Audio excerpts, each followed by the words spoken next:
The deafening silence in my mother's kitchen still echoes in my memory. College? For you? Don't be ridiculous, Olivia. You can barely pass high school algebra, she scoffed, tearing my application forms in half.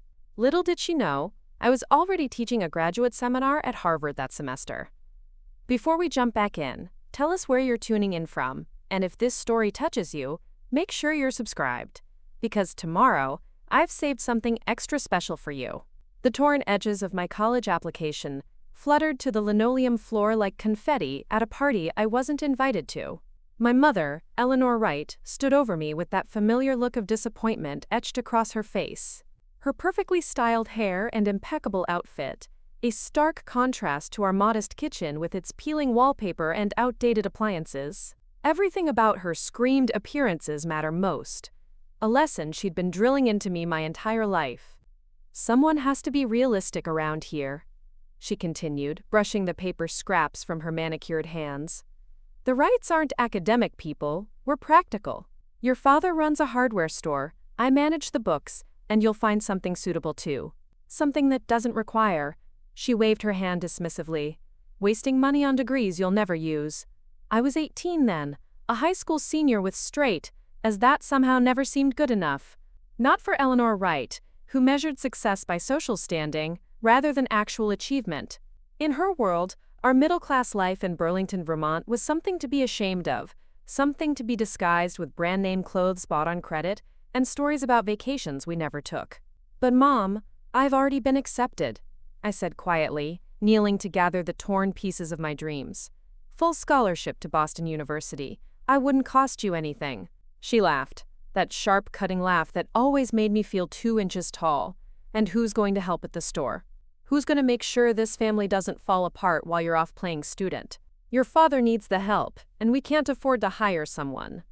What she really meant was that she needed someone to blame when things went wrong, someone to control, someone to shape into a miniature version of herself, dissatisfied and bitter, but perfect on the outside. My name is Olivia Wright. I'm 32 now, and this is the story of how my mother's attempt to hold me back revealed what true intelligence and worth really mean. Growing up as Eleanor Wright's daughter meant living under a microscope that magnified every flaw while minimizing every achievement. My father, Thomas, was a quiet man who retreated into his hardware store and workshop, leaving me alone with my mother's cutting criticisms and impossible standards. Olivia, why can't you be more like the Johnson girl? She'd ask during middle school. She always looks so put together. Your hair looks like you brushed it with a fork. Or in high school, a 96 on your English essay? What happened to the other 4 points? Are you even trying?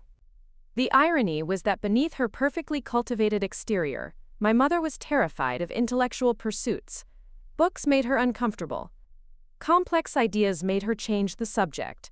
And anyone who spoke with authority about academic subjects became the target of her particular brand of dismissive scorn. Those university types, she'd say after meeting one of my teachers at a parent conference. All theory and no common sense. They wouldn't last a day in the real world. The real world, according to Eleanor Wright, was a place where appearances trumped substance, where being liked was more important than being right, and where ambition beyond your station was a recipe for disappointment. What my mother never knew, what she couldn't bring herself to see, was that I'd been living a double life since I was 16. It started innocently enough. A local college professor, Dr. Martin Foster, came into my father's hardware store looking for specialized equipment for a physics demonstration. While my father searched the stockroom, I helped Dr. Foster refine his design, suggesting a modification that would make the demonstration more effective. "Where did you learn that?" he'd asked, genuinely surprised. "Books." I'd shrugged. I read a lot.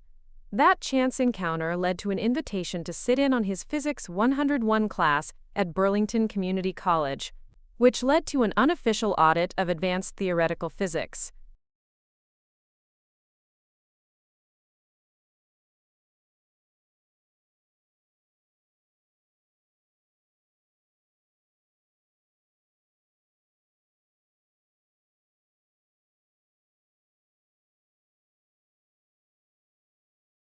which led to me helping grade papers and eventually contributing to a research paper on quantum field theory that caught the attention of several prominent universities. By 17, I was remotely collaborating with research teams at MIT and Stanford. By 18, I had been invited to Cambridge to assist with a special project at Harvard, all while maintaining my facade as an average high school student to keep my mother from shutting everything down. Dr. Foster had become my mentor and accomplice, helping me navigate this secret academic life. "Your mind is extraordinary, Olivia," he told me once. "It comes along maybe once in a generation. Your mother's limitations shouldn't become yours." Preparing and narrating this story took us a lot of time, so if you are enjoying it, subscribe to our channel. It means a lot to us. Now back to the story. So there I was, kneeling on our kitchen floor, picking up pieces of an application for a university I'd already secretly surpassed, hiding the truth that twice a week I flew to Cambridge to teach graduate students nearly twice my age. I began, but my mother cut me off. "That's your problem, Olivia. You think too much about the wrong things. Jessica Miller's daughter just got engaged to the Hutchinson boy. They'll be set for life. Meanwhile, you've never even had a proper boyfriend. Too busy with your head in those books." I didn't tell her that the last time Jessica Miller's daughter came into the hardware store, she couldn't calculate a 10% discount without using her phone. I didn't mention that the Hutchinson boy had already hit on me 3 times despite his engagement. In Eleanor Wright's world, these facts were irrelevant compared to the social status that marriage would bring. "I'm sorry," I said instead, because it was easier. Because I had learned long ago that fighting my mother head-on only made things worse. Because I had a secret plan that would free me once and for all. "Well," she sighed dramatically, "at least you can do something useful with your time now. The store inventory needs updating, and I've told Marcia Wilson you'll help with her daughter's wedding preparations." That's a good connection for us. The Wilsons know everyone who matters in this town. I nodded obediently and watched her walk away, confident in her victory. She didn't see the determined set of my jaw or the calculations already running through my mind. She never noticed that the torn application was for show. My real acceptance letters were safely hidden beneath the loose floorboard in my bedroom, along with my Harvard ID badge and the draft of my first published paper. That night, I called Dr. Foster from the privacy of our backyard shed, which I'd converted into a makeshift study years ago. My mother thought I used it to dabble in art, another pursuit she found pointless but sufficiently feminine to tolerate. She destroyed my BU application, I told him, trying to keep my voice steady. "And what about the others?" he asked calmly. "Safe. She doesn't know about Harvard or MIT." "Good. And the apartment in Cambridge?" "All set. My roommate Eliza has already moved some of my things in." Dr. Foster was silent for a moment. "Olivia, are you sure you want to do it this way? Perhaps if we sat down with your mother together, explained your accomplishments." "No," I said firmly. "You don't know her like I do. She'd find a way to take credit, to twist it, to make it about her. Or worse, she'd sabotage everything out of spite because I kept it from her. I need a clean break." "And your father?" My throat tightened. "He'll understand. Eventually." 2 weeks later, on what was supposed to be my first day working full-time at my father's hardware store, I left a letter on my neatly made bed, took the pre-packed suitcase I'd hidden in the shed, and caught the 5:30 a.m. bus to Boston. The letter was simple. "Mom and Dad, I've accepted a position at Harvard University. I'm sorry for the deception, but this is something I need to do. I'll call when I'm settled. Love, Olivia." What I didn't explain, what would take years for them to fully comprehend, was that the position wasn't some clerical job or assistant role. I was joining the physics department as a research fellow and special lecturer, the youngest in the university's history. My work on quantum field theory had opened doors that typically remained closed to even the most brilliant minds until mid-career. The first month of freedom was exhilarating. My small apartment near campus became my colleague and roommate Eliza Thompson became the sister I never had. 6 years older and working on her postdoctoral research in astrophysics, she took me under her wing, helping me navigate both the academic politics of Harvard and the emotional fallout of my family situation. "Have you called them yet?" she asked one evening, finding me staring at my phone. "I tried," my father answered. He sounded broken. Said Mom hasn't stopped crying since I left. Made me promise to call her. Eliza sat beside me on our second-hand couch. "And will you?" I put the phone down. "Not yet. I'm not strong enough for that conversation." "You're stronger than you think, Olivia. You're teaching advanced theoretical physics to doctoral candidates, while most people your age are trying to figure out which frat party to attend." I smiled, despite myself. That's different. Equations make sense. Mothers don't. My first seminar as a lecturer was terrifying in ways that had nothing to do with the material. I knew quantum mechanics like most people know their favorite songs. Intimately, instinctively. But standing before a room of students, all older than me, all initially skeptical of this teenager claiming expertise, tested every ounce of my confidence. Professor Daniels, the department chair who had championed my appointment, introduced me with deliberate vagueness about my background. Professor Wright comes to us with impressive research credentials and a fresh perspective on Wheeler-DeWitt equations that has already changed how we approach quantum gravity.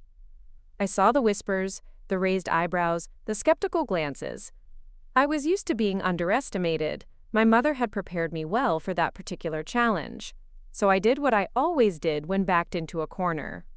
I let my mind do the talking. Within 20 minutes, the whispers had stopped. By the end of the 2-hour lecture, hands were raised with genuine questions rather than challenges. And as the students filed out, I overheard one gray-haired doctoral candidate say to another, "I don't care if she's 12. That's the clearest explanation of quantum foam I've ever heard." My professional life was taking off like a rocket.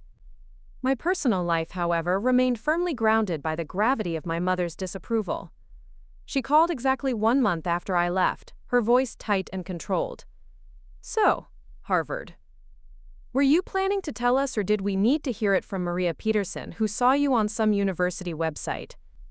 "I left a letter," I said quietly, sitting on the floor of my apartment, back against the wall as if bracing for impact. "A letter? How generous of you.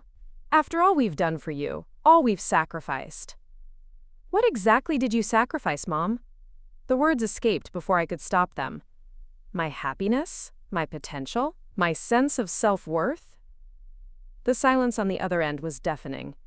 Then, in a voice so cold it could freeze fire, "I sacrificed everything to give you a stable home, to protect you from disappointment, to save you from exactly the kind of failure you're setting yourself up for now.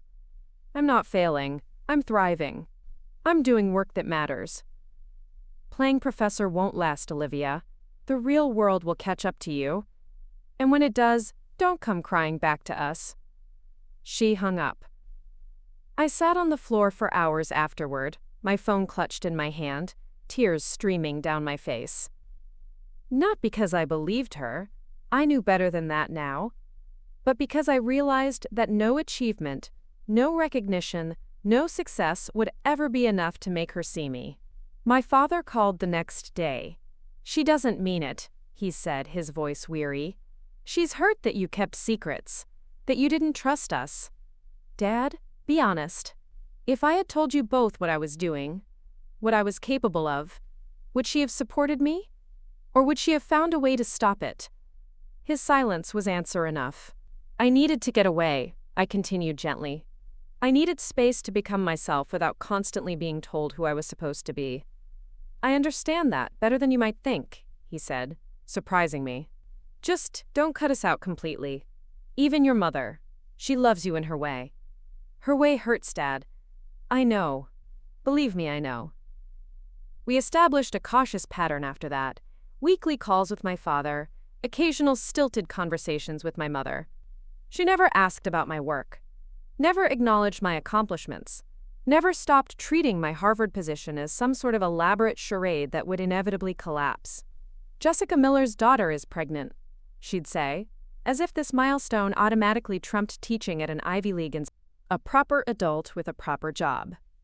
Meanwhile, I was publishing papers that were revolutionizing quantum theory. I was being invited to speak at international conferences.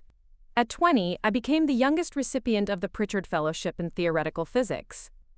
None of this registered with Eleanor Wright, who continued to see me as her wayward, impractical daughter playing at academia until reality caught up.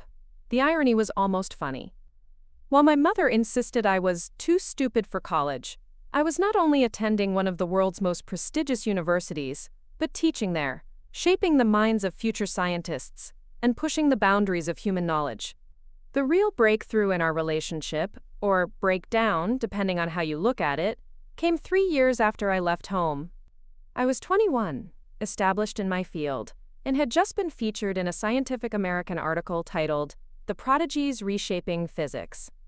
The writer had done his research thoroughly, tracing my journey from self-taught teenager to Harvard lecturer, interviewing Dr. Foster about discovering me in a hardware store, speaking with colleagues who marveled at both my intellectual gifts and my unusual background. Someone sent the magazine to my parents' house. I never found out who, perhaps Dr. Foster, perhaps one of my father's customers who recognized our family name. What matters is that for the first time, my mother was confronted with irrefutable evidence of exactly who and what her daughter was. My father called me that evening. "Your mother read the article," he said without preamble. My stomach dropped. "And?" "She hasn't spoken since. Just locked herself in the bedroom. I think she's finally realizing what she did, what she almost prevented." "Dad, No, listen, this isn't your burden to carry. It's hers, always has been. Her fear of being outshone, of being left behind. It wasn't about you being too stupid for college, Olivia. It was about her being too scared to have a daughter who could fly when she'd convinced herself the ground was the only safe place to be." His words hit me like a physical blow. For years, I'd carried my mother's judgment as if it were truth. Some fundamental flaw in me that made me unworthy of education, of ambition, of dreams beyond Burlington, Vermont. But the flaw had never been mine. "What happens now?" I asked. "Now," my father said with newfound strength in his voice, "your mother makes a choice. She can either celebrate the extraordinary woman her daughter has become, or she can lose that daughter forever. And I've made it clear which option I'm supporting." 2 days later, a package arrived at my apartment. Inside was a framed photograph of me at age 8, proudly holding a science fair ribbon. Beneath it, in my mother's precise handwriting, "I was wrong. I'm sorry. I'm trying to understand." It wasn't a magical resolution. My mother didn't suddenly transform into a supportive parent who understood quantum physics or proudly bragged about her professor daughter. But it was a start. An acknowledgement of the harm she'd caused and a tentative step towards something different. Over the next few years, we rebuilt our relationship one careful conversation at a time. She never stopped being Eleanor Wright. Appearances still mattered, social standing still featured in most of her stories, and she still made comments that made me wince. But she learned to ask about my work, even if she didn't understand my answers. She kept a copy of each of my published papers, though I doubt she read beyond the abstract. And when the university held a reception honoring my appointment as a full professor at 25, she and my father sat in the front row, her eyes bright with tears I chose to interpret as pride. "I never thought I'd have a professor for a daughter," she told me afterward, straightening my jacket lapel in that mother way that transcends all other dynamics. "I never thought I'd be invited back home," I replied honestly. She met my eyes then, perhaps the first time she'd really looked at me since I was a child. "I was terrified of you, Olivia, of what you represented. Every time you succeeded at something intellectual, it highlighted everything I'd given up, everything I'd convinced myself I couldn't do. You could have been proud instead of afraid. I know that now. Too late to do it right, but not too late to do better." "Not too late to do better" became our unofficial motto.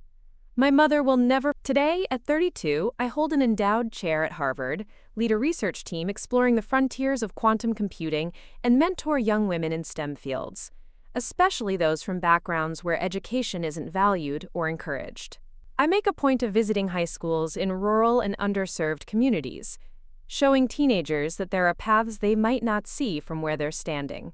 And sometimes, when I speak to a girl whose eyes light up with recognition and possibility, I see myself at 16, hidden in a hardware store shed with physics textbooks, building a bridge to a future no one else could imagine for me. Too stupid for college became my secret fuel, not because I believed it, but because disproving it propelled me forward when nothing else could. My mother's limited vision of my potential didn't define me.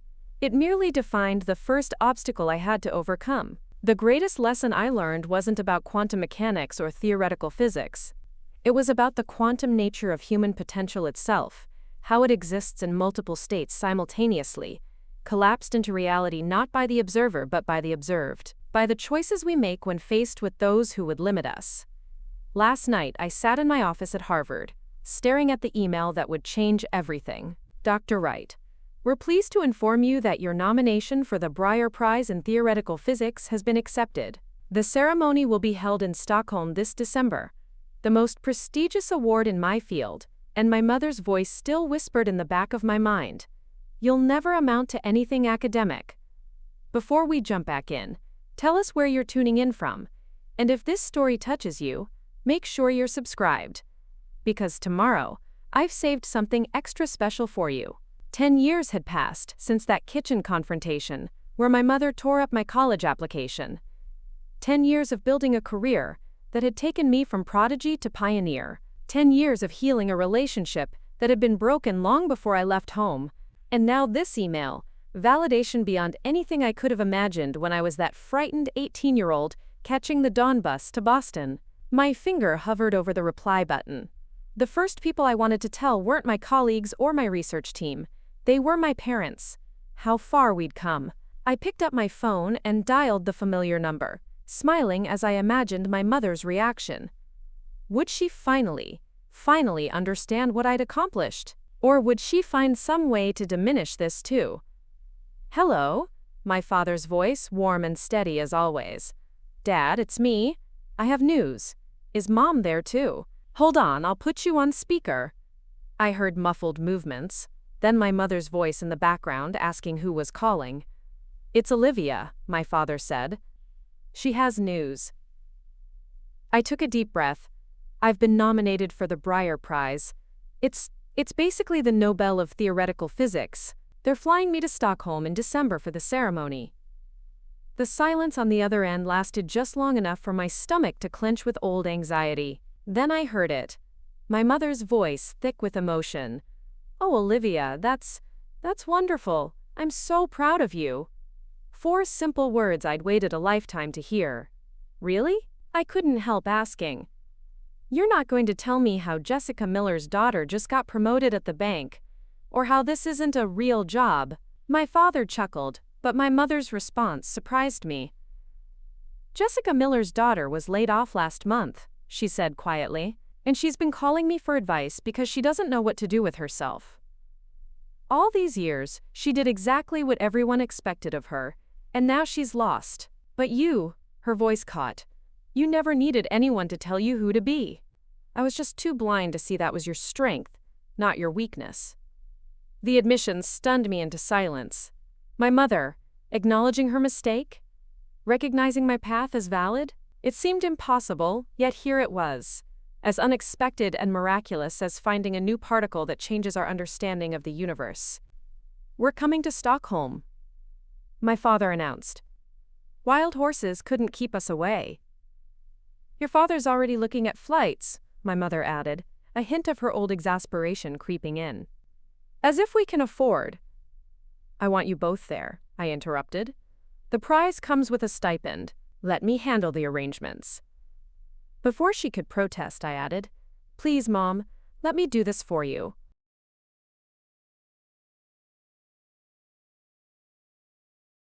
Another brief silence then. "All right, thank you, Olivia." After we hung up, I sat in my office looking out at the Cambridge campus as twilight painted the historic buildings in shades of gold and rose. Students crossed the quad, heads bent over books or phones, unaware that within those ordinary moments, lives were being transformed. Just as mine had been, again and again. The journey from that small Vermont town to this prestigious office hadn't been a straight line. It had been a series of quantum leaps, discontinuous jumps from one energy state to another, with no clear path between them visible to the outside observer. Each leap required enormous energy and often left me disoriented, uncertain if I'd landed where I intended or somewhere else entirely. The first years at Harvard had been the hardest. While my intellectual capabilities were never in question, my age and unconventional background made me an outsider in multiple ways. Senior faculty who should have been mentors often became competitors instead, uncomfortable with being challenged by someone they viewed as barely more than a child. Students oscillated between fascination and resentment, unsure how to relate to a professor younger than they were. "I don't understand why you're making this so difficult," Professor Harrington had complained during one particularly heated department meeting, when I'd questioned his approach to a joint research project. "Just follow the established protocol." "The established protocol is inefficient," I'd replied, standing my ground despite the roomful of skeptical faces. "We could reduce computation time by at least 60% with the modifications I'm suggesting." "And how would you know that, Dr. Wright? From all your years of experience?" His sarcasm had cut through the room, drawing a few uncomfortable laughs. I'd looked him directly in the eye. "No, from the equations. They don't care how long I've been alive." That exchange became somewhat legendary in the department, the moment when the Wonder Kid refused to be intimidated. What no one knew was how I'd locked myself in the bathroom afterward, hands shaking, fighting back tears and the overwhelming sense that I didn't belong. Preparing and narrating this story took us a lot of time, so if you are enjoying it, subscribe to our channel. It means a lot to us. Now back to the story. Eliza had found me there, knuckles white as I gripped the sink. "They're never going to accept me," I'd whispered. "My mother was right. I don't belong here." "No," Eliza had said firmly. "Your mother was wrong about where you belong, and Harrington is wrong about how to treat colleagues. Neither of their failures is your burden to carry." She'd handed me a tissue, then her lipstick. "Fix your face. Go back out there. And remember, in this building, you're not Olivia Wright, the girl whose mother thought she was too stupid for college. You're Dr. Wright, the physicist who's rewriting our understanding of quantum field theory."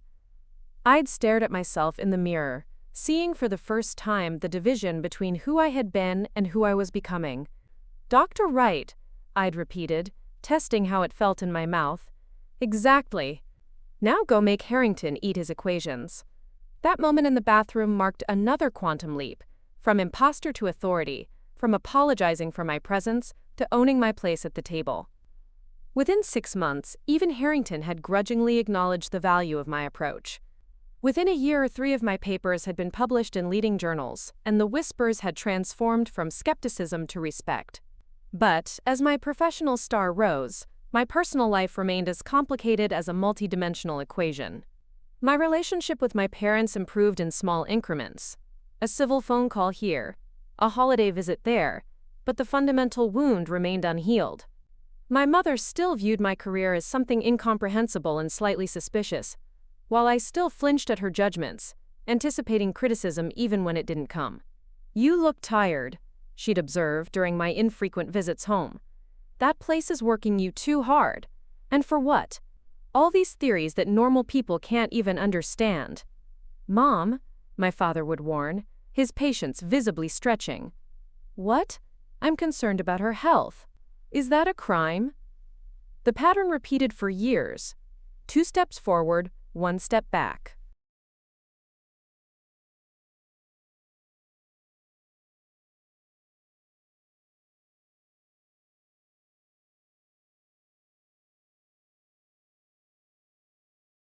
She'd make an effort to ask about my research, then undermine it with comments about my appearance or relationship status. I'd try to share my world with her, then retreat at the first sign of dismissal. The breakthrough came from an unexpected direction. 4 years into my Harvard position, I received a call from Dr. Foster, my original mentor from Burlington Community College. "Olivia," he'd said, his voice serious, "your mother came to see me yesterday." My heart had stuttered. "My mother? Why?"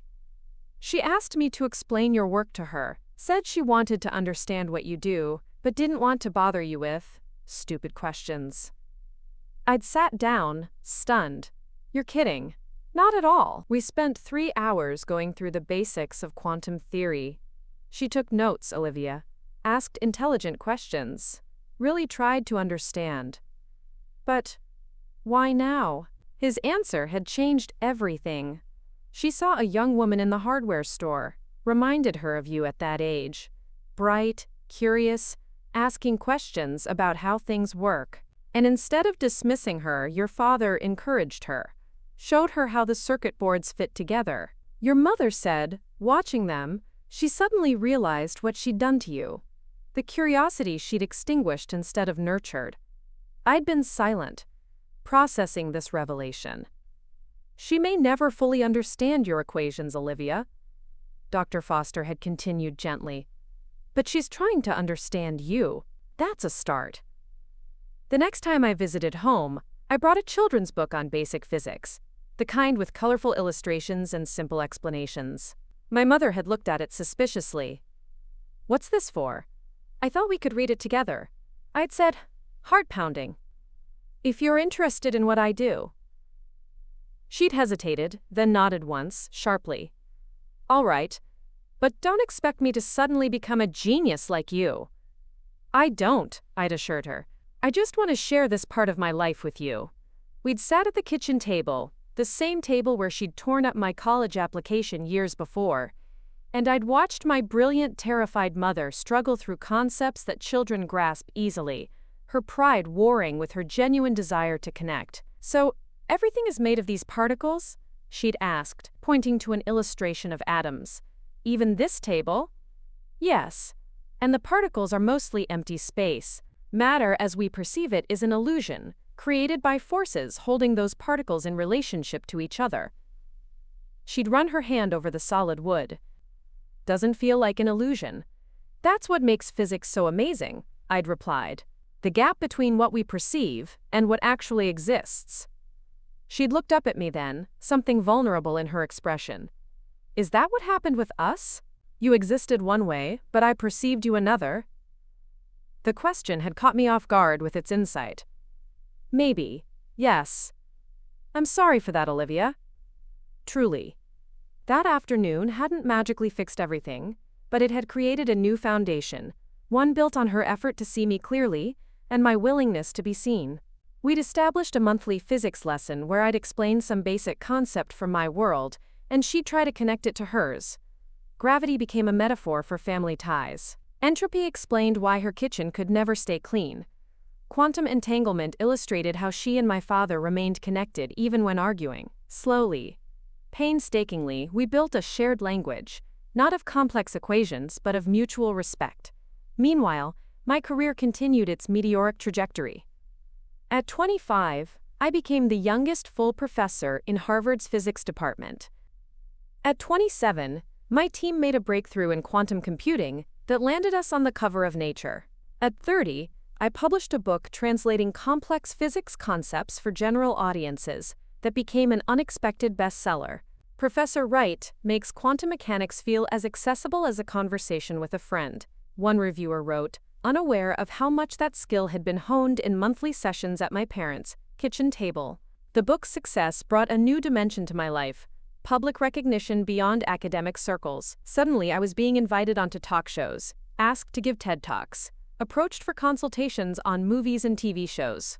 The girl who'd been told she was too stupid for college was now explaining complex science to millions. My mother watched my television appearances with a complicated mix of pride and discomfort. You look beautiful, she'd say first, still prioritizing appearance. Then, making progress. You explained that black hole thing very clearly. Even I almost understood it. Quote.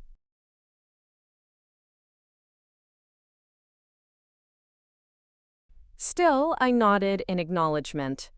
Thank you.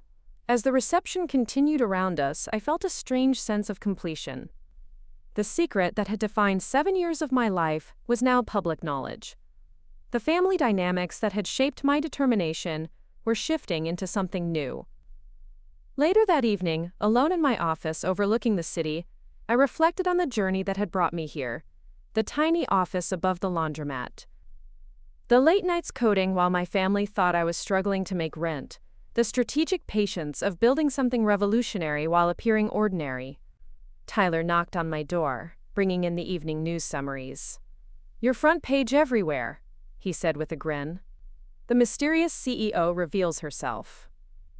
"Not so mysterious anymore," I replied, scanning the headlines. "Will you miss it? The anonymity?" I considered the question seriously. Parts of it. There was freedom in being underestimated. But there's power in being seen for who you really are. He nodded. Understanding, as always. The board meeting is scheduled for tomorrow at 9 a.m., the first official day of the merged company. With one significant difference. I smiled. This time, everyone will know exactly who's in charge when I walk into the room. As Tyler left, I turned back to the window, watching the city lights glimmer against the darkening sky. Tomorrow would bring new challenges. Integrating two company cultures, navigating family complications, stepping into a public role after years in the shadows. But tonight, I savored the knowledge that I had built something extraordinary on my own terms, proving that sometimes the most powerful position isn't at the head of the table where everyone can see you. It's in the shadows, working steadily toward a vision that only you can see. Until you're ready to step into the light, on your own terms, and show the world exactly what you're capable of. The morning of the first official board meeting for the newly merged company dawned with a crystalline clarity that matched my state of mind. I stood before the floor-to-ceiling windows of my penthouse apartment, watching the sun illuminate the city skyline, a view I'd purchased years ago but rarely mentioned to anyone. Today would set the foundation for everything that followed, and I was determined to establish the right tone from the beginning. My phone had been buzzing relentlessly since yesterday's announcement. Former professors from MIT reaching out with congratulations. Old classmates suddenly remembering our special connection. Business publications requesting exclusive interviews. Even my high school principal had somehow obtained my private email to express how proud the school was of my achievements. It was fascinating how success rewrote history in people's minds. The same ideas that had been dismissed as unrealistic were now being described as, quote, visionary. The same determination that had been labeled as stubbornness was now perseverance. The narrative was shifting, not because I had changed, but because the world's perception of me had. I dressed with deliberate care, a custom midnight blue suit that projected authority without intimidation, subtle jewelry that signaled confidence without ostentation. The woman in the mirror looked exactly like what she was, a CEO who had built her empire from nothing but her own brilliance and determination. As my driver navigated through morning traffic toward our headquarters, now emblazoned with the new company name Horizon Empower, I reviewed the day's agenda. The integration teams had worked through the night to prepare detailed plans for merging our technologies, client portfolios, and corporate cultures. The press was still clamoring for more details about the mysterious founder who had operated in secret for so long. But my first priority was addressing the employees of both companies. Uncertainty breeds fear, and fear breeds resistance. I needed to transform that uncertainty into excitement for our shared future. The lobby was buzzing with nervous energy when I arrived. Employees from both companies stood in separate clusters, eyeing each other with the wariness of rival tribes suddenly forced to share territory. I walked through the middle, greeting people by name from both sides, letting them see that their CEO recognized their individual value. My executive team waited in the conference room adjacent to the auditorium where the all-hands meeting would take place. The team now included key leaders from both Empower and Horizon, carefully selected for their skills and adaptability rather than their former titles.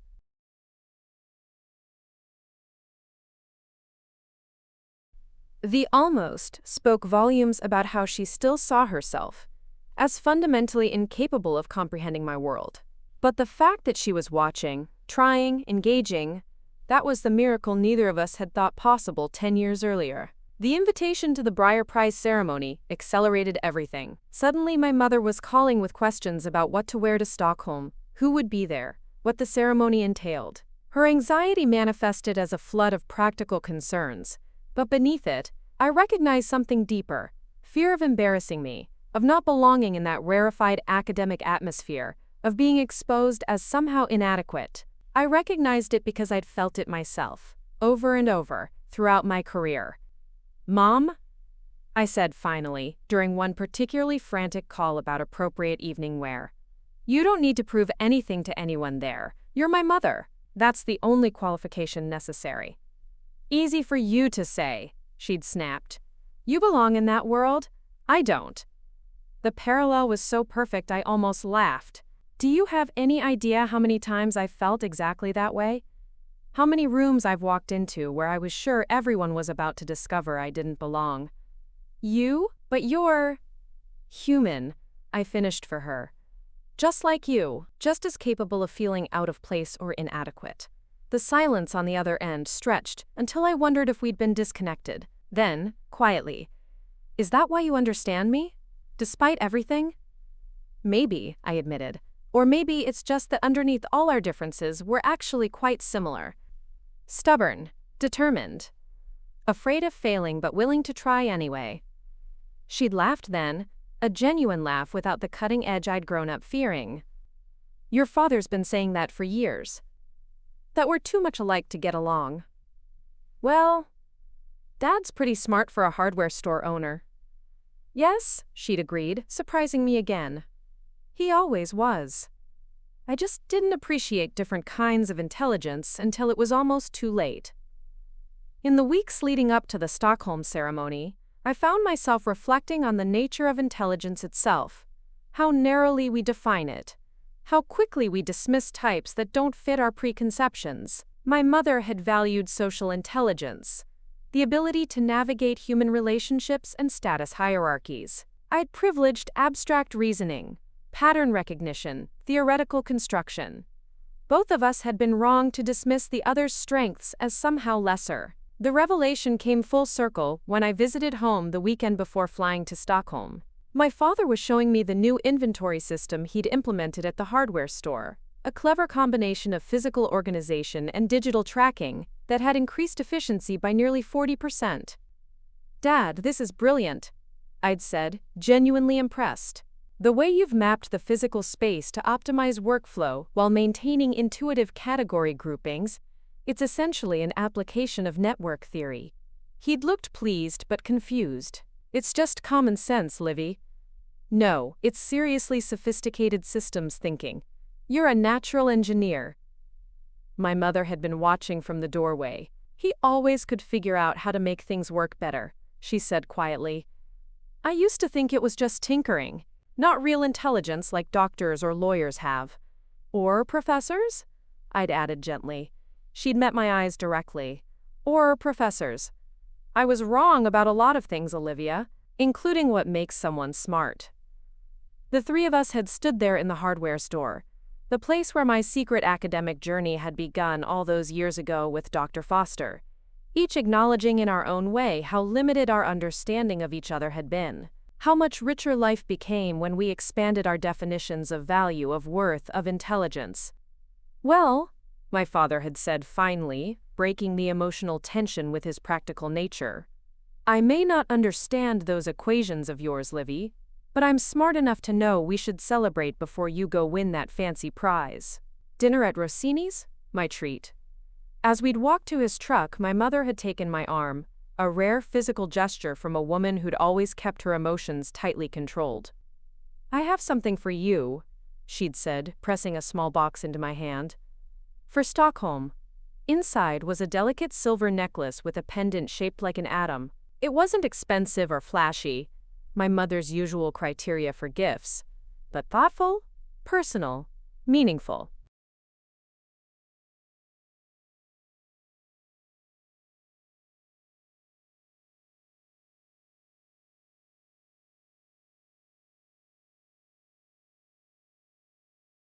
"It's perfect," I'd said, throat tight with emotion.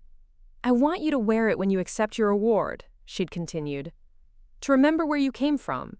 Not just the parts one got wrong, but everything that made you who you are. I'd put it on immediately, the cool metal settling against my skin like a promise kept.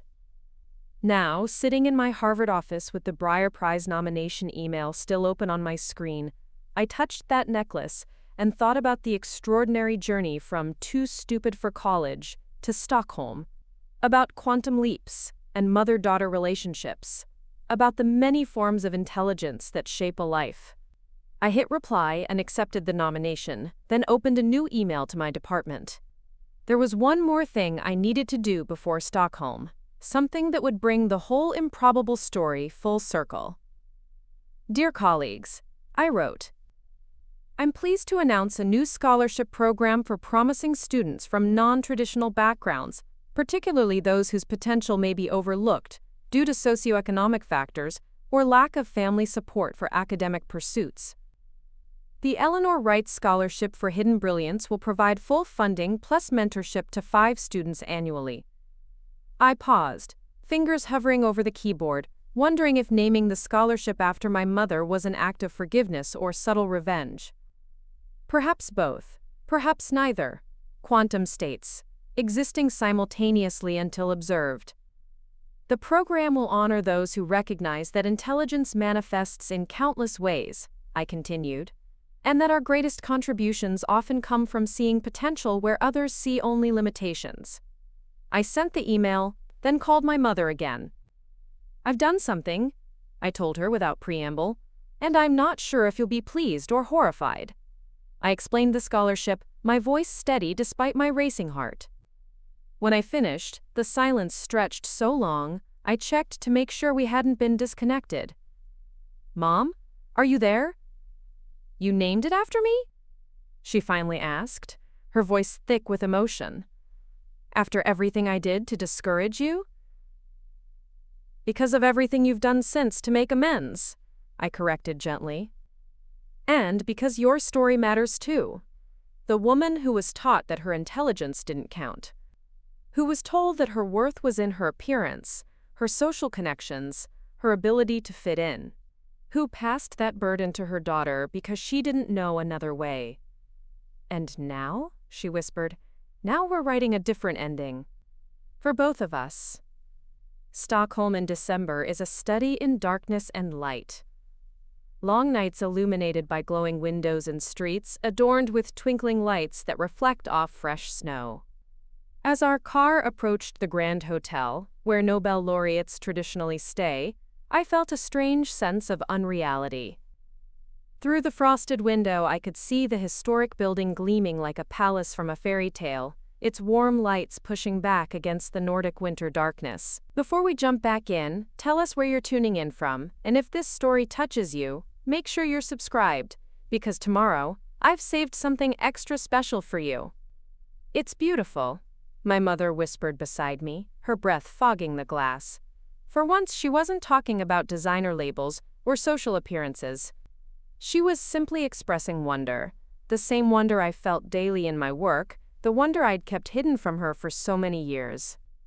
My father, sitting on her other side, squeezed her hand. Our little girl did it, Eleanor. She really did it.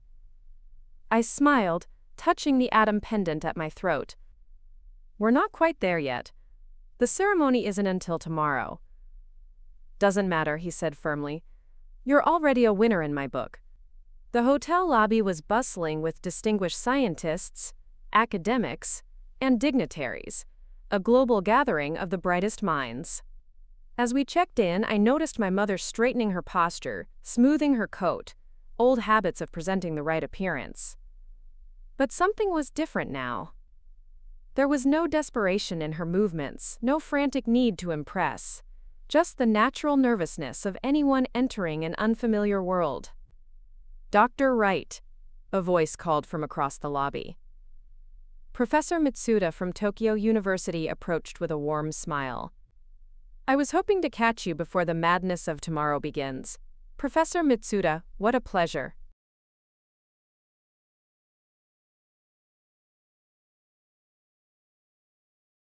I shook her hand, then turned to my parents. Allow me to introduce my mother, Eleanor Wright, and my father, Thomas Wright. Mom, Dad, this is Dr. Yumiko Mitsuda, whose work on quantum entanglement laid the foundation for my research. My mother extended her hand with surprising confidence. It's an honor to meet you, Dr. Mitsuda.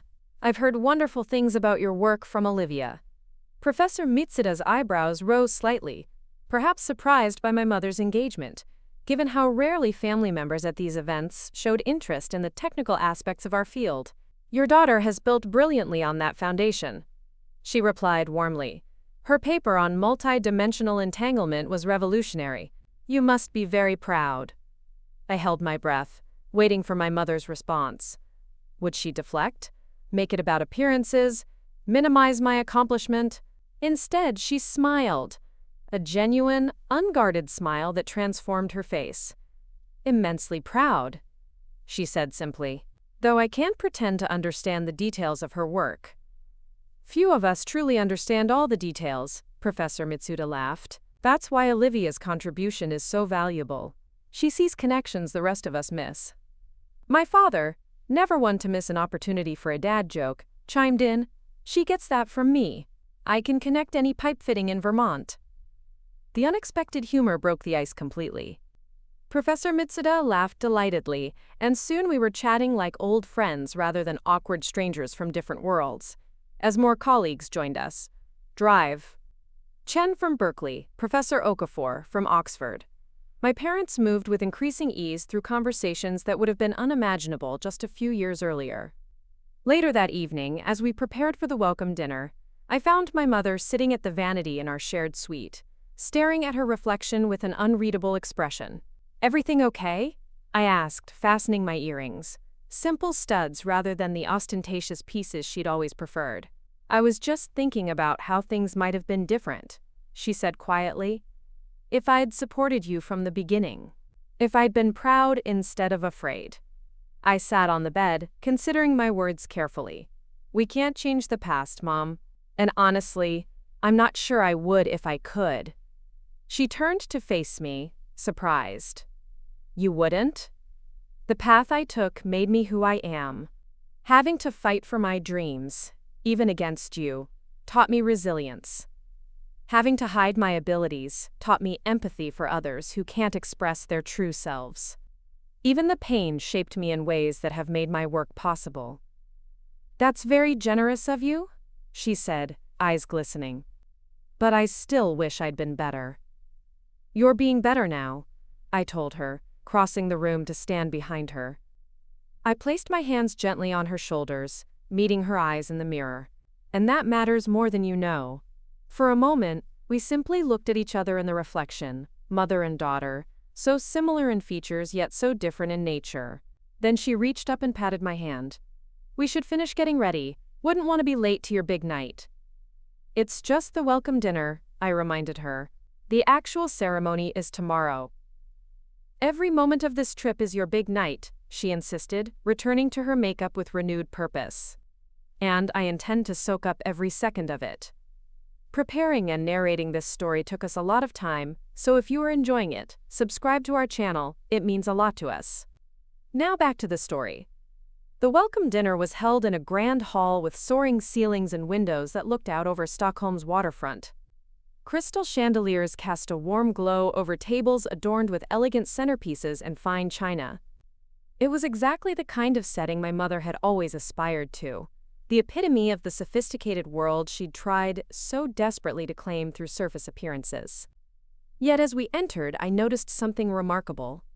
Rather than being overwhelmed by the grandeur or frantically trying to prove she belonged, my mother walked in with quiet dignity. She wore a simple black dress, expensive but not flashy, and minimal jewelry. For perhaps the first time in her life, she wasn't trying to be the center of attention or impress anyone with external markers of status. We were seated at a table with several other laureates and their families. Across from us was Dr. Abdul Rahman, a brilliant mathematician from Egypt, accompanied by his elderly father who spoke no English but beamed with undisguised pride. Beside them sat Dr. Laura Mendoza, a chemist from Argentina, with her wife and teenage daughter who was clearly As we introduced ourselves, I watched my mother engage with genuine interest, asking Dr. Rahman's father about Egypt through his son's translation, complimenting Dr. Mendoza's daughter on her poised questions about chemical reactions. There was no artifice in her interactions, no social climbing or name-dropping. She was simply present, authentic, interested. My father leaned over to whisper in my ear, "Who is this woman, and what has she done with your mother?" I smiled, squeezing his hand under the table. Maybe this is who she always could have been, if she hadn't been so afraid of not measuring up. The evening progressed with speeches, toasts, and increasingly animated conversations, as the initial formality gave way to the natural camaraderie of people united by intellectual curiosity. I found myself drawn into a fascinating discussion about the philosophical implications of quantum uncertainty with colleagues from 3 continents. The kind of conversation that had once been my secret refuge from my mother's disapproval. Glancing across the room, I spotted her deep in conversation with the wife of a Japanese physicist, the two of them laughing over something shared on a smartphone screen. My father had joined a group of engineers and was enthusiastically describing his hardware store inventory system, complete with animated hand gestures. They had found their places here, not by pretending to be something they weren't, but by being exactly who they were. As the evening wound down, the chair of the selection committee approached our table. Dr. Helena Bergstrom was a legend in the physics community, stern, brilliant, and not known for small talk or empty compliments. "Dr. Wright," she acknowledged me with a nod.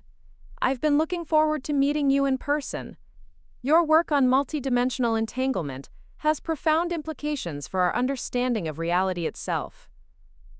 "Thank you," I replied, trying not to show how much her approval meant to me. "I've admired your research for years." She turned to my parents. "Mr. and Mrs. Wright, you must be extraordinarily proud of your daughter. The Breyer Prize is not given lightly." My mother straightened slightly. Here it was, the perfect opportunity for her to claim credit, to insert herself into my achievement, to make it about her in some way. I braced myself for the familiar pattern. "We are proud," she said. Then, to my astonishment, she continued, "But I can't take any credit for Olivia's success." He glanced meaningfully toward Dr. Mendoza's teenage daughter across the table. My mother laughed, a genuine, self-aware laugh that acknowledged both the insight and its limitations. No, definitely not a parenting strategy I'd recommend. That night, as we returned to our hotel suite, something had shifted between us. Not a complete transformation. We were still the same complicated people with the same complicated history, but a new understanding had emerged. A mutual recognition of how our opposing forces had shaped each other. "I've been thinking about what Dr. Bergstrom said," my mother told me as we prepared for bed. "About pressure creating diamonds. What about it? I wonder if it worked both ways. If my resistance shaped you, did your persistence reshape me?" I considered this. "I think it did. You're not the same woman who tore up my college applications." "No," she agreed softly. "I'm not, and I never want to be her again." The next morning dawned bright and clear, sunlight glinting off fresh snow outside our window. It was December 10th, Nobel Day in Sweden, and the day of the Breyer Prize ceremony. As we dressed in our formal attire, an atmosphere of quiet anticipation filled our suite. My father, handsome in his rented tuxedo, watched my mother and me with a gentle smile. "My 2 brilliant women," he said, adjusting his bow tie. "Who would have thought we'd end up here?" "Not me," my mother admitted, fastening the clasp of a simple pearl necklace, her one concession to tradition. "I was too busy worrying about what the neighbors would think to imagine Stockholm. And I was too busy hiding physics textbooks in the shed to dream this big," I added, touching the atom pendant that now hung alongside my formal attire. We made our way to the Stockholm Concert Hall, where the ceremony would take place. The historic blue building was imposing in the winter light, its pillared entrance welcoming the world's intellectual elite. Inside, we were escorted to our designated seats near the front, a prime location befitting a major prize recipient.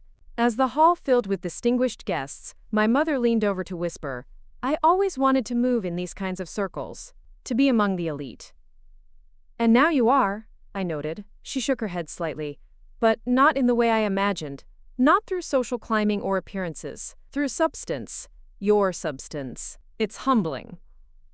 Before I could respond, the ceremony began with the entrance of the Swedish royal family and the playing of the national anthem. What followed was a procession of brilliance, awards in medicine, literature, peace, economics, chemistry, and physics, each accompanied by eloquent citations describing work that had changed human understanding or improved countless lives. When it came time for the Breyer Prize, I walked to the stage with measured steps, conscious of representing not just myself, but everyone who had helped me reach this point. Drive. Foster from the community college, Eliza who had supported me through those early Harvard days, every colleague who had challenged and refined my thinking. And yes, even my mother, whose opposition had forced me to define myself with absolute clarity. Dr. Olivia Wright. The citation began, for groundbreaking work in quantum field theory that bridges theoretical physics with practical applications, expanding our understanding of multidimensional entanglement and opening new pathways for quantum computing. As I accepted the medal and certificate, I looked out over the audience to find my parents' faces. My father was beaming with uncomplicated pride. My mother was weeping silently, one hand pressed to her heart where I knew she wore a small pin I'd given her that morning, a miniature replica of the atom pendant she'd given me. According to tradition, each laureate gave a brief acceptance speech. I stepped to the microphone, the weight of the medal in my hands reminding me of the journey that had brought me here. I stand before you today as the product of many forces, mentors who believed in me, colleagues who challenged me, institutions that supported my work. But I also stand here as someone who was once told she was too stupid for college. A murmur rippled through the audience. Intelligence comes in many forms, I continued. It expresses itself in countless ways, yet too often, we recognize only the types that fit our preconceptions, or mirror our own strengths. We dismiss capabilities we don't understand, or that threaten our sense of self. I found my mother's eyes in the audience. The person who told me I was too stupid for college wasn't a villain in my story. She was a woman who had been taught that her own intelligence didn't count, that her worth lay in appearances rather than ideas, in fitting in rather than standing out. She passed on the limitations she had internalized, as we all risk doing with our wounds. My mother's face was still, listening with complete attention. The work that brings me here today explores how particles seemingly separated by vast distances remain connected, influencing each other instantaneously across space and time in ways that defy our classical understanding of reality. I have come to believe that human relationships operate on similar principles. We remain entangled with those who shape us, for better or worse. Their influence continues to act upon us long after physical separation. I gestured toward the medal in my hand. This recognition honors years of research, countless hours in laboratories and behind computers. But it also represents something more personal. The quantum entanglement between limitation and potential, between being told what you cannot do and discovering what you can. I looked directly at my mother now, speaking as if we were alone in the room. Today I announce the establishment of the Eleanor Wright Scholarship for Hidden Brilliance, a program that will identify and support students whose potential may be overlooked due to socioeconomic factors or lack of family support for academic pursuits. Named after my mother, who taught me that our greatest limitations can become our greatest strengths when we refuse to be defined by them. My mother's hand flew to her mouth, tears flowing freely now. My father put his arm around her shoulders, his own eyes glistening. Because ultimately, the most profound discovery I've made isn't about quantum particles. It's about human potential, how it persists, how it overcomes, and how it finds expression even in the most unlikely circumstances. Thank you. The applause that followed was thunderous. As I returned to my seat, I saw my mother mouthing the words, "Thank you," through her tears. Not for the public acknowledgement, but for the deeper recognition of her journey alongside mine, how we had shaped each other, limited each other, and ultimately freed each other to become more than either of us had imagined possible. The reception following the ceremony was a blur of congratulations, photographs, and conversations with some of the greatest minds on the planet. Through it all, My parents moved with increasing confidence, my father charming everyone with his unpretentious warmth, my mother engaging thoughtfully rather than performatively. Late in the evening, I found myself momentarily alone, watching the celebration from a quiet corner. Dr. Bergstrom approached, 2 champagne flutes in hand. "Quite a speech, Dr. Wright," she said, offering me one of the glasses. "Not what we typically hear at these ceremonies." "Too personal?" I asked, accepting the champagne. "Precisely personal enough," she corrected. "Science doesn't exist in a vacuum. It emerges from human experience, human struggle. We sometimes forget that in our pursuit of objective truth." We clinked glasses gently. "Your mother is an interesting woman," Dr. Bergstrom continued, glancing across the room where Eleanor was deep in conversation with a Nobel laureate in literature. "I've been watching her tonight.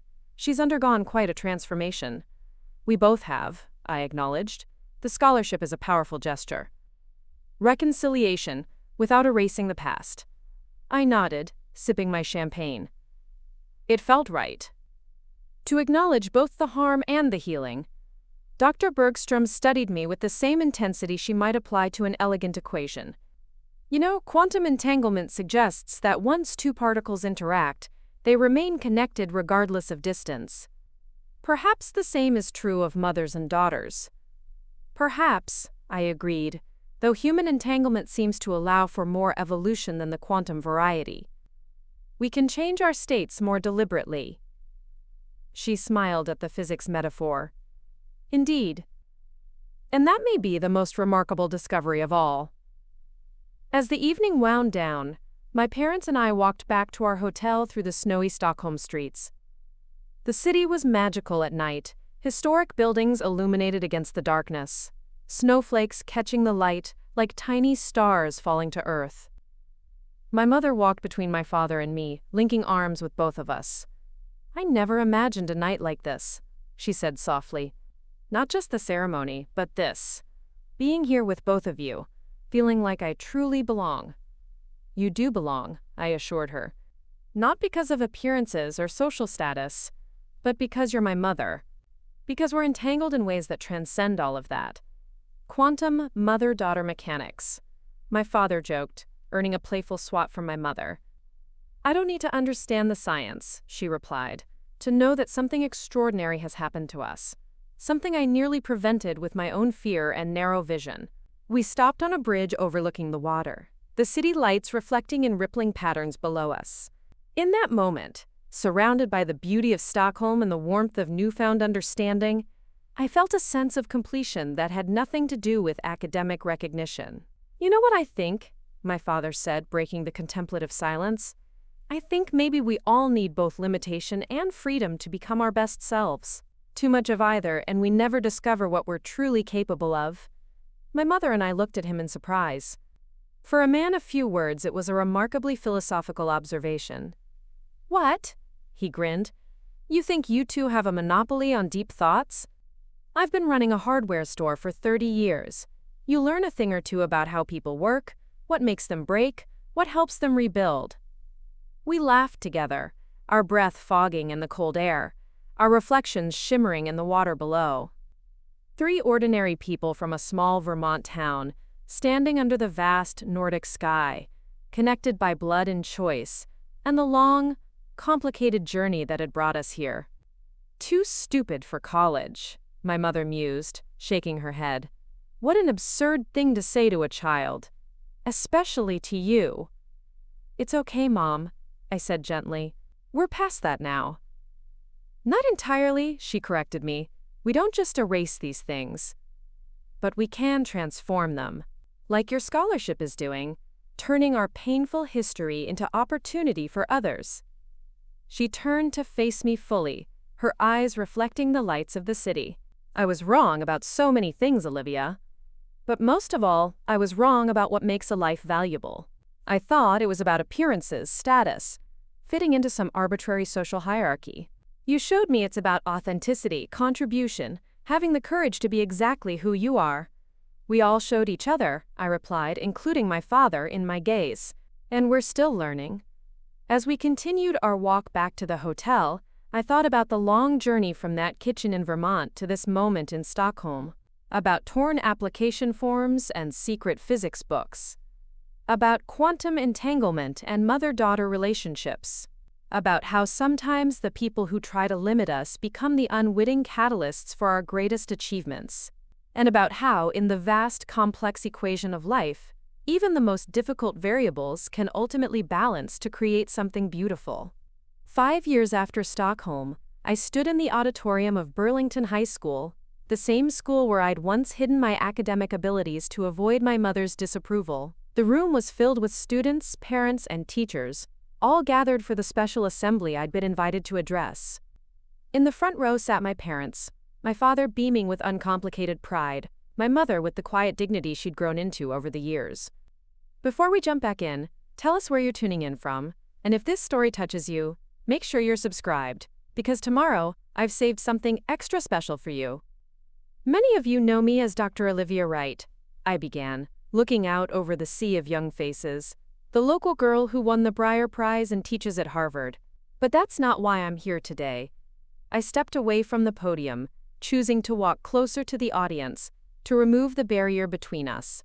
I'm here because 15 years ago, I sat where you're sitting now, convinced that I needed to hide my intelligence to be accepted. Convinced that being smart, especially being a smart girl interested in science, somehow made me less valuable, less worthy of love and belonging. The students were attentive now, sensing this wasn't going to be a standard work hard and follow your dreams speech. That belief didn't come from nowhere. It came from messages I received, some explicit, some implicit, about what was expected of me, what was acceptable for someone like me. The most damaging message came from someone who should have been my biggest champion. I glanced at my mother, who nodded slightly, encouraging me to continue with our shared truth. My mother told me I was too stupid for college. She tore up my applications and insisted I stay home to work in the family business. She did this not out of malice but out of fear, fear that had been passed down to her, fear that she didn't know how to break free from. A murmur rippled through the audience. Some of the parents shifted uncomfortably, perhaps recognizing echoes of their own parenting in my story. What she didn't know, what I kept secret, was that by then I was already collaborating with research teams at major universities. I was already on my way to a career in theoretical physics. I had found mentors who saw what my mother couldn't, that my mind was capable of extraordinary things. Quote, I walked back to the podium and pressed a button on the laptop there. Behind me, a screen lowered, displaying a series of images. Me receiving the Breyer Prize in Stockholm. My mother and me establishing the scholarship fund. Groups of students, the first 3 cohorts of Eleanor Wright scholars, engaged in scientific pursuits. Today, I'm here to announce that the Eleanor Wright Scholarship for Hidden Brilliance is coming home. Beginning next fall, one graduate from this high school will receive a full ride to the college of their choice, plus mentorship and support throughout their academic journey. Excited whispers filled the room. But there's more, I continued, because not all brilliance is academic. Not all intelligence fits neatly into standardized tests and college applications. The screen behind me changed to show a converted warehouse space filled with equipment. 3D printers, computer stations, workbenches, art supplies. The Wright Innovation Center will open downtown next month, a space where young people can explore all forms of intelligence and creativity. Whether you're a budding scientist, an artist, an entrepreneur, a craftsperson, or someone who hasn't yet discovered your unique brilliance, this center is for you. No grades, no judgment, no narrow definitions of what makes a mind valuable. I gestured to my mother, who stood up with graceful confidence. My mother, Eleanor Wright, will serve as the center's community liaison, because she, more than anyone, understands how limiting our definitions of intelligence can be, and how liberating it is to expand them. My mother joined me at the podium, no longer the insecure woman obsessed with appearances, but a woman who had found her authentic purpose. The audience applauded, not knowing the full complexity of our journey, but recognizing the power of our transformation. The hardest lesson I've learned, my mother told the audience, her voice steady and sure, is that we often limit others based on our own fears and insecurities. I nearly prevented my daughter from pursuing her extraordinary path because I couldn't imagine it for myself. I couldn't value what I didn't understand. She turned to look at me, her eyes clear and direct. But the most beautiful lesson I've learned is that it's never too late to expand your understanding. It's never too late to become a champion instead of an obstacle. As we stood together, I marveled at how far we'd come. The woman who had once torn up my college applications was now helping other young people reach for their dreams. The daughter who had hidden her textbooks was now proudly claiming her place in the world.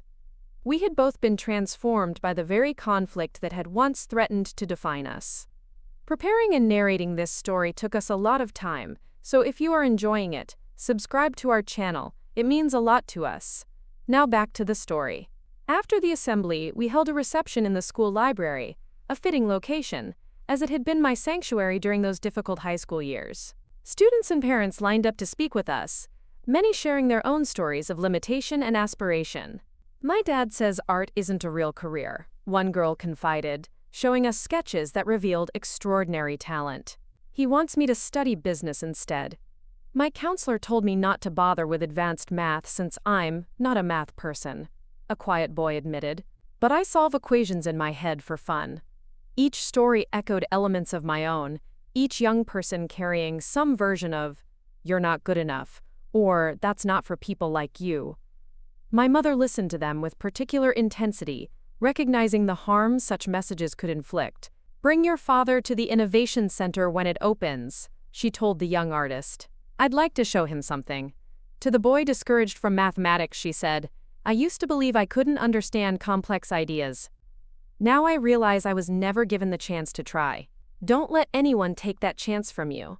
As the reception wound down, Dr. Foster, my original mentor from the community college, now retired but still sharp as ever, approached us with a smile. "Full circle," he observed, looking around the library, "from hiding physics textbooks to establishing scholarships and innovation centers. Not bad for a girl who was too stupid for college." I laughed, embracing him warmly. "None of it would have happened without you, Dr. Foster. You saw what my mother couldn't." "I simply recognized what was already there," he demurred. "Your mind was extraordinary from the beginning. All I did was provide some opportunities and get out of your way." My mother, who had once viewed Dr. Foster with suspicion for putting ideas in my head, now regarded him with profound gratitude. "You saved her," she said simply. "When I was trying to clip her wings, you taught her to fly." Dr. Foster shook his head. "She would have found her way regardless. Minds like hers always do." "Perhaps," my mother acknowledged. "But you made the path less lonely. That matters more than you know." Later that evening, my parents and I walked through downtown Burlington, stopping in front of the warehouse that would soon become the Wright Innovation Center. Construction crews had been working for months to transform the space, and even from the outside, the change was evident. New windows letting in natural light, a fresh facade with the center's logo, an accessible entrance welcoming everyone. "It's really happening," my father said, his arm around my shoulders. "Our family hardware store wasn't enough to contain you, Livy, but this place might just be big enough for your vision." "Our vision?" I corrected, including my mother. "I couldn't have created this alone." My mother touched the center's sign gently, tracing the words with her fingertips. If someone had told me 5 years ago that my name would be on a place dedicated to nurturing young minds, I would have thought they were mocking me. "Life takes unexpected turns," I observed. "Quantum uncertainty applies to human paths as much as particles." "In English, Professor," my father teased. "It means we can never predict exactly where we'll end up," I explained, smiling. "The act of moving forward changes all the possible outcomes." We continued our walk, passing the hardware store where my journey had begun. My father had semi-retired now, bringing in a partner to handle day-to-day operations while he focused on the custom solutions that had always been his passion. The store had evolved too, now offering workshops and classes alongside tools and supplies, becoming a community hub for practical knowledge. "I've been thinking," my mother said as we strolled along the familiar streets, "about that first scholarship recipient we selected, Maria Diaz." Maria had been an extraordinary choice for the inaugural Eleanor Wright Scholarship, a daughter of migrant farm workers with a brilliant mind for engineering and a determination that reminded me of myself. What about her? I asked. I'd like to invite her to be on the selection committee for the Burlington Scholarship. She knows firsthand what it means to have your potential overlooked because of circumstances beyond your control. That's an excellent idea, I agreed. She's finishing her master's at MIT this spring, isn't she? My mother nodded, a hint of pride in her expression. Pride not in her own accomplishment, but in being part of something that helped others achieve theirs. A new experience for a woman who had spent most of her life focused on appearances and social status. It's strange, she mused as we reached the small park at the center of town. I spent so many years worrying about what people thought of me, of us.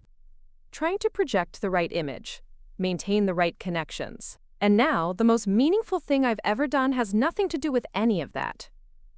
We sat on a bench overlooking the park's central fountain, now winterized and quiet for the season. The same bench where, as a teenager, I'd often come to read in peace, away from my mother's critical eye. You know what I've realized? I said after a moment of companionable silence. The scholarship and the center. They're not just about helping young people overcome limitations imposed by others. They're about helping them recognize and challenge the limitations they place on themselves. Self-limiting beliefs, my mother nodded. I had those too, still do sometimes. We all do, my father added. Even your brilliant daughter, believe it or not. I smiled at his gentle teasing, but he wasn't wrong. Even after the Breyer Prize, even after tenure at Harvard and recognition from the world's top scientific minds, I still occasionally heard that voice, my mother's voice, internalized, telling me I wasn't good enough, smart enough, worthy enough. The difference now, I acknowledged, is that I recognize that voice for what it is, fear, not truth, and I can choose whether to listen to it. My mother reached for my hand, her fingers cool in the autumn air.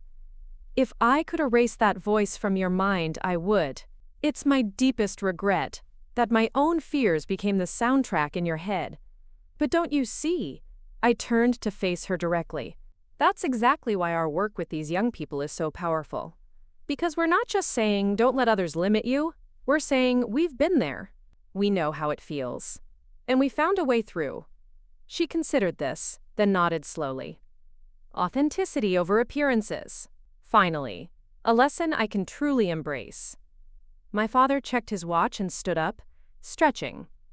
As profound as this conversation is, we should probably head back. Your mother has invited half the town for dinner, and I'm on potato peeling duty. My mother rolled her eyes fondly. Hardly half the town. Just Dr. Foster, the mayor, the high school principal, and that reporter from the Burlington Free Press, who wants to do a feature on the Innovation Center. Like I said, half the town. My father winked. As we walked back to my parents' house, the same house I'd fled before dawn all those years ago, I marveled at how a place could remain physically the same while transforming completely in emotional resonance. The kitchen where my mother had torn up my applications was now where we gathered for warm, honest conversations. The shed where I'd hidden my textbooks was now a bright studio space where my mother pursued the painting she'd abandoned in her youth. The dinner that evening was lively and purpose-driven. Final details for the Innovation Center's opening, plans for the scholarship selection process, ideas for community involvement. My mother, once so concerned with social hierarchy and appearances, now focused on substance and impact. She engaged everyone equally, from the mayor to the young photographer's assistant, genuinely interested in their perspectives. After dinner, as we cleared dishes together in the kitchen, she paused, a wine glass in her hand. I never thanked you properly, she said quietly. For what? For naming the scholarship after me. You could have chosen anyone, your mentors, historical figures, yourself. Instead, you chose the person who tried to hold you back. I've never fully understood why. I considered my answer carefully, wanting to express the complex truth rather than a simple platitude. I named it after you because our story isn't just about overcoming limitations. It's about transforming them. About how the very person who told me I was too stupid for college became instrumental in helping others reach their academic potential. That full-circle journey is what makes the scholarship powerful. She nodded, absorbing this. Transformation rather than triumph. Exactly. Anyone can tell a story about defeating an opponent. It's harder, and more meaningful, to tell a story about an opponent becoming an ally, about how conflict can evolve into collaboration. Is that how you see us now? Collaborators? Yes, I said simply. Partners in something more important than either of us could have created alone. She smiled then, a genuine smile that reached her eyes and softened the lines of her face. I like that better than mother and daughter. It feels more equal. It is equal, I assured her. Different contributions, equal value. Later that night, after the guests had departed and my father had gone to bed, my mother and I sat in the living room with cups of tea, the house quiet around us. On the coffee table lay brochures for the Innovation Center, scholarship applications, and a framed photograph from the Briar Prize ceremony, my mother and I side by side, both wearing our matching atom pendants. I've been wondering, she said, breaking our contemplative silence, what would have happened if I'd supported your academic interests from the beginning, if I'd been proud of your intelligence instead of threatened by it? I've wondered that too, I admitted. And? I sipped my tea, considering. I think I would have had an easier path in many ways. Less emotional trauma, certainly. Less need to hide who I was. She nodded, accepting this hard truth. But, I continued, I might not have developed the same resilience, the same determination to prove myself. And you might not have been forced to confront your own limiting beliefs. We might both have remained more comfortable, but less evolved. So you're saying it all worked out for the best? There was a hint of her old defensiveness in the question. No, I said gently. I'm saying we made the best of what happened. There's a difference. What you did, tearing up those applications, trying to keep me small so you could feel adequate, it was wrong. It was harmful. But what we've created from that harm is meaningful. Both can be true simultaneously. Quantum parenting, she murmured, using our private joke about how multiple realities could exist at once. I was both the worst and best mother at the same time. Something like that, I smiled, though I wouldn't go that far in either direction. She laughed softly, then grew serious again. Do you think we would have reached this place, this understanding, without Stockholm? Without public recognition of your work? It was a perceptive question, one I'd reflected on often. Honestly, I'm not sure. The Briar Prize gave you tangible, external proof that you couldn't dismiss. It forced a reckoning that might not have happened otherwise. That's what I thought, she nodded. I needed that outside validation because I couldn't trust my own judgment. Couldn't see your brilliance through my own insecurity. But look how far beyond that you've come, I pointed out. The Innovation Center isn't about prizes or recognition. It's about potential. Seeing it in young people before the world acknowledges it. Before their mothers acknowledge it, she added wryly. Sometimes, yes. We fell silent again, the house creaking gently around us as it settled for the night. Through the window, I could see stars emerging in the clear Vermont sky, the same stars that had fascinated me as a child, leading me toward physics long before I knew what to call my curiosity about the universe. I have something for you, my mother said suddenly, setting down her tea and reaching into her pocket. She withdrew a small velvet box and handed it to me. Inside was a delicate gold bracelet with 2 intertwined charms, a miniature book, and a tiny paintbrush. The book is you, she explained. Knowledge, ideas, exploration. The paintbrush is me, creativity I'm finally allowing myself to reclaim. Different expressions of intelligence, connected. I fastened the bracelet around my wrist, deeply moved by both the gift and the insight behind it. It's beautiful, Mom. Thank you. I wanted you to have something to remember this moment, this homecoming. Not just to Burlington, but to a relationship where we can finally see and appreciate each other fully. As I looked at my mother across the living room of my childhood home, I saw not the critical, appearance-obsessed woman who had tried to limit my horizons, but a fellow traveler who had taken her own difficult journey toward self-discovery and growth. We had both been transformed by our conflict, emerging as more complete versions of ourselves. You know, I said, in quantum physics there's a phenomenon called decoherence, when quantum systems that should remain isolated interact with their environment in ways that change both fundamentally. Is this going to be another science metaphor? She asked, but with affection rather than dismissal. Indulge the professor. I smiled. Decoherence was originally seen as something to be avoided, a breakdown of the quantum state. But over time, physicists have come to understand it as essential to how the universe transitions from quantum possibilities to concrete reality. And this relates to mothers and daughters how. We experienced our own kind of decoherence, I explained. Our separate systems, your world of social appearances, my world of academic pursuits, collided in ways that initially seemed destructive. But that very collision forced both of us to evolve, to become more than we would have been in isolation. My mother considered this, then nodded slowly. From quantum physics to family dynamics, you really can find meaning anywhere, can't you? That's what scientists do, I replied. Look for patterns, connections, underlying principles. The universe operates by the same fundamental rules, whether we're examining subatomic particles or human relationships. Well, here's one principle I finally learned, she said, rising to take our empty teacups to the kitchen. Intelligence isn't something to be feared or compared or controlled. It's something to be nurtured, in all its forms, in all the places it appears. Even when it doesn't look the way we expect, I added. Especially then. She agreed. The next morning, as we prepared for the Innovation Center's final planning meeting, I watched my mother organize her notes with the same meticulous attention she'd once given to her appearance. Her focus had shifted from how things looked to what they accomplished, a transformation more profound than any quantum leap I'd studied. Ready? She asked, gathering her materials. Almost, I replied, fastening my atom pendant around my neck, the golden bracelet already on my wrist. Just needed my reminders. Of what? Of the journey. Of how far we've come. Of how words meant to limit can sometimes, paradoxically, set us free.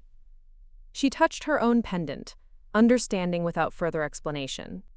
Too stupid for college, she murmured, shaking her head at her past self. What an ironic launching pad for a Harvard professor. And what an ironic foundation for a scholarship program, I added with a smile. As we left the house together, mother and daughter, collaborators, partners in transformation, I thought about all the young minds who would soon find their way to the Innovation Center. All the potential waiting to be recognized. All the limitations waiting to be challenged. Some would come from families like mine, where expectations felt more like cages than foundations. Others would come from backgrounds where education wasn't valued or encouraged. Still others would arrive already confident in certain abilities, but blind to other gifts they possessed. All would find a place where intelligence was understood in its broadest sense, not just academic prowess or test scores, but creativity, emotional insight, practical problem-solving, and countless other expressions of human potential. The center would be my mother's legacy as much as mine, perhaps more so, as she would be there daily, guiding its development while I divided my time between Harvard and Burlington. Her journey from someone who tore up college applications to someone who helped young people complete them was the most powerful testimony we could offer about the possibility of change. You know what still amazes me, she said as we walked downtown together, that after everything, after all the harmful things I said and did, you found a way to forgive me. To include me in this work that means so much to you. It wasn't simple forgiveness, I clarified. It was recognition that your limitations weren't really about me at all. They were about your own unhealed wounds, your own unrecognized potential. Still, she insisted, many people would have walked away, would have left me behind in my small, fearful world. I considered this as we approached the Innovation Center, where workers were installing the sign that would welcome generations of young minds. Maybe, I acknowledged. But then we both would have missed the most important discovery of all, which is that sometimes the people who try to limit us become our greatest teachers about the nature of potential itself. And sometimes the very words meant to diminish us, too stupid for college, become the catalyst for our most meaningful contributions.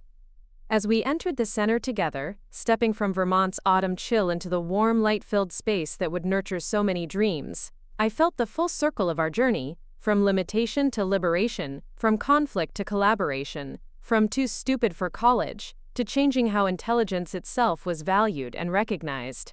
The words that had once wounded me had become the foundation for healing others. The relationship that had once constrained me had evolved into something that expanded possibilities for countless young people. The mother who had torn up my college applications now helped others complete theirs. In quantum physics, we study how particles entangled at the subatomic level remain connected across vast distances, each influencing the other instantaneously, defying classical understanding of space and time. But human entanglement, I'd discovered, offered something even more remarkable: the possibility of mutual transformation, the chance for limitation and potential to dance together until both were transcended, creating something neither could have become alone. Up next, you've got 2 more standout stories right on your screen. If this one hit the mark, you won't want to pass these up. Just click and check them out. And don't forget to subscribe and turn on the notification bell so you don't miss any upload from us.